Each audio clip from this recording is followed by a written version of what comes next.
You are well positioned to build on the point David makes. This is an interview with so much in it. At one point, when asked if he's willing to make deals, he says yes. Then the reporter follows up and says, so you would move to the center on some of these issues? And he says, no, I'm not being centered. I'm just being practical. I don't think I'm changing. And then he says, I'm always moving. I'm moving in both directions, which would seem to be perhaps an inadvertent admission. But again, to David's point on the neediness, he says in this interview, Ambassador, that he knows the tax deal better than the greatest CPA. With regard to Republican congressmen and senators, he says, quote, I love them and they love me. Yeah, it's quite an interview, as you say, Ari. And building on David's point, the other piece of this is a very transactional approach. And in another article in New York Times tomorrow, an interview with General McMaster, the national security advisor, who says he has been taken out of his comfort zone with the Trump foreign policy, but in general, it's all to the good.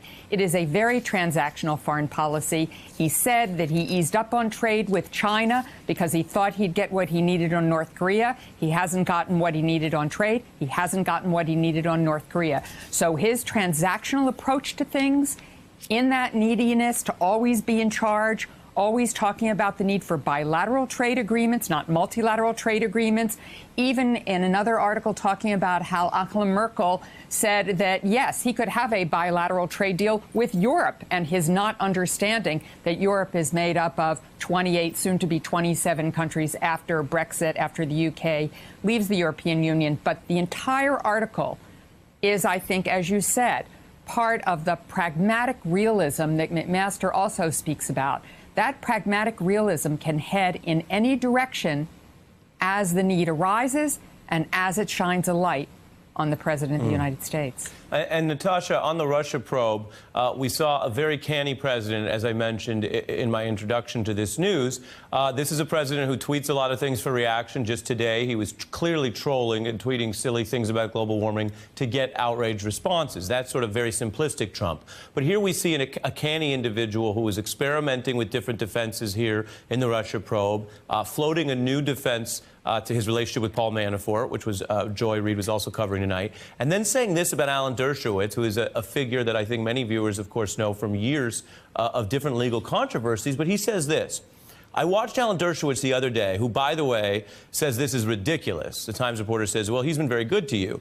And Trump goes on, he's been amazing, and he's a liberal Democrat. I don't know him. He's a liberal Democrat. I watched him the other day. He said, number one, there's no collusion. Number two, collusion's not a crime. I want to signal out for the audience and get your analysis on the four key words there that I see that are false. He says, I don't know him. Washington Post reporting just this month that the two men have spoken recently at Mar-a-Lago. Your view about why it's important to the president's legal strategy to invoke Alan Dershowitz as a putatively independent person and then to falsely claim, an easily rebuttable false claim, that he doesn't know him? Well, he feels the need to get some kind of legitimacy for his argument that there has been no collusion, and even if there was, it wouldn't necessarily be against the law. Now, Alan Dershowitz is not the most reliable person to make that kind of analysis these days. He's been making his living going on Fox News, being a commentator, and kind of being very, very good to Donald Trump, being very one-sided in his analysis and being critiqued constantly by outside legal experts who view this and say, well, actually, it really depends. If there was some kind of conspiracy to collude with the Russians, then that would in fact be a crime. But there was something really... What about the misleading part? I mean, by the way, he's been a lot on conservative media, but I've invited Professor Dershowitz on our air multiple times and talked to him about the Russia probe. He has a view in all this. Why does the president, in your view, and then David follow on this, say so falsely and so easily, provably falsely, I don't know Alan Dershowitz? Because he wants to maybe distract from the fact that he has been talking to Alan Dershowitz on a regular basis, perhaps. We don't really know how often they've spoken, and make it seem like this is just an outside observer who has no stake in the game. So a fake third-party validation. David? Well, there's a part of Donald Trump that is, as you say, canny, and there's a part that is not.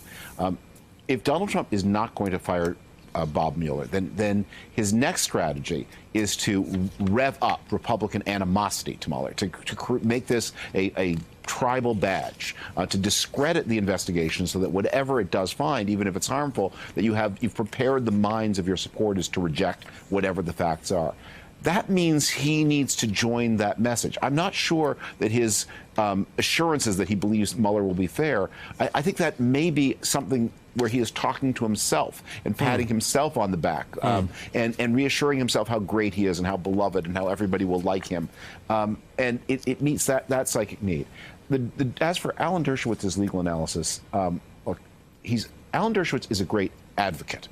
If you have committed a serious crime and you're trying to persuade the jury not to convict you, you will do well with Alan Dershowitz. But Alan Dershowitz is not a great constitutional theorist. He's not a great legal analyst. He's a courtroom lawyer. And so when he says things, what he's been saying, it's facially untrue. That when he says things like, well, if the president is acting in the course of his duties, he can't obstruct justice. Well, what if the president gives the order to the National Archivist to burn the National Archives, to cover up his misdeeds? I mean, the National Archivist reports to the President of the United States. Is that in the court? Can he do that? And Alan Dershowitz himself has said, actually, that's an example of something that the president can't do. So I don't think Dershowitz's arguments here are meant to be convincing, but they are profoundly, obviously, reassuring to the president. Yeah, and on what I think you put well, which is the non-canny side, going back to the ambassador on the foreign policy, and I don't mean to be doing presidential fan fiction and jumping around as much as he does in this interview, but I have such great experts here. I did want to get you more deeply on some of the Asia points you raised. But he talks about this with regard to China, and I'll read the quote. He says, you know, he likes the president. He treated me better than anybody's ever been treated in the history of China. You know that. China's hurting us very badly on trade, and I have been soft on China because the only thing more important to me than trade is war. Okay. And it goes to the point David mentions is that's not very canny to blatantly admit that what's most important to him about that very complex foreign policy, socioeconomic, political, military relationship is how he was personally treated. Indeed, it's quite extraordinary. I think what we see is such grandiosity in this interview.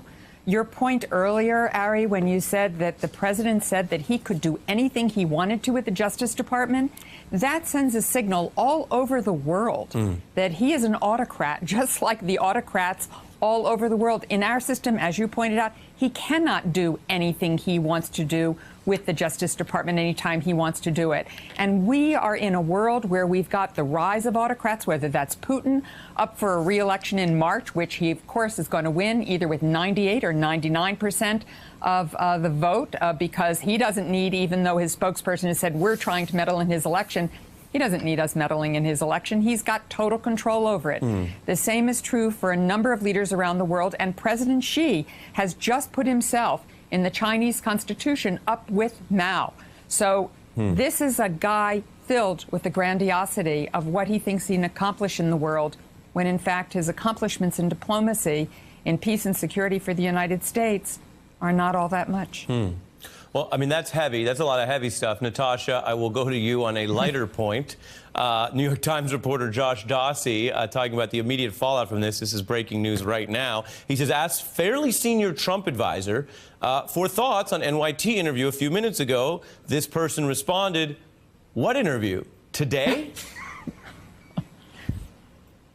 Right. So it was very clear in this interview that Trump was not surrounded by his aides. This was kind of an impromptu meeting that Mike Schmidt just happened to encounter him while they were having lunch. But I think that just kind of going back to what Ambassador Sherman was saying about the Justice Department for 1 second, I think that Trump made a really astonishing admission in this interview, which is that, you know, he was saying that Mueller, you know, he expected Mueller to treat him fairly, but he also said that all of the controversy over the Russia investigation is really revving up his base.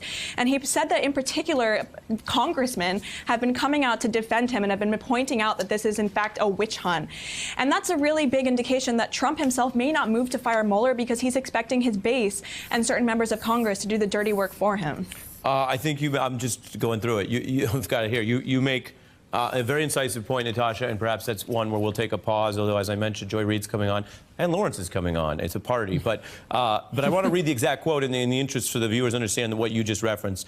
Donald Trump says, the Mueller investigation, quote, has really angered the base and made the base stronger. My base is stronger than it's ever been. Some of the congressmen have been unbelievable in pointing out what a witch hunt the whole thing is. So I think it's been proven there is no collusion, as you mentioned. To look through all of this, something that many have compared to a potential Watergate, as only a thing that somehow, like a muscle, makes his core base support stronger, a debatable proposition as is, and an ethically dubious one. An important point, I think, to pause on. Natasha Bertrand, Wendy Sherman, Ambassador Wendy Sherman, and David Frum, thank you, each of you. I appreciate it. Hey there, I'm Chris Hayes from MSNBC. Thanks for watching MSNBC on YouTube. If you want to keep up to date with the videos we're putting out, you can click subscribe just below me, or click over on this list to see lots of other great videos.